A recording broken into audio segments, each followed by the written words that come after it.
Welcome to the Fast Track Guide for K4. Let's get straight to it. K4 is about the techniques you use to build a business case.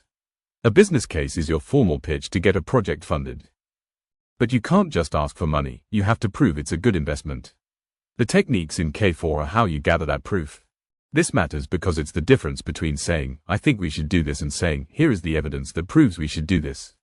One is an opinion, the other is a professional recommendation. You have three main tools in your K4 toolkit to find the evidence you need. First, the customer journey map. You draw out the customer's experience to find what frustrates them. These pain points are your first clue that a project is needed. Second, the value chain. You map your internal processes to find what's slow, expensive, or broken. These inefficiencies are powerful cost-saving opportunities. Third, capability and product mapping. You compare what the business needs to do with the technology it currently has. The gaps you find are a direct justification for new technology investment. You can practice this immediately. First, pick any simple process in your workplace. Second, find one pain point. What is the single most frustrating step in that process for the user? You don't need a huge diagram, just identify the main frustration. Third, propose a solution. Write a single sentence that connects the pain point to a technology idea. This simple exercise, problem, solution, is the core of every business case.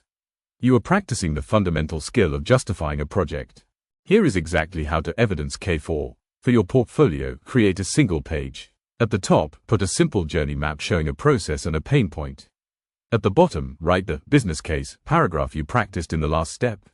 This is a perfect, self-contained piece of evidence that shows you using a technique to justify a solution. For your major project, this is essential. The introduction and justification section of your report is a business case. You should use these techniques formally. Include an as-is journey map to clearly demonstrate the problem you're solving.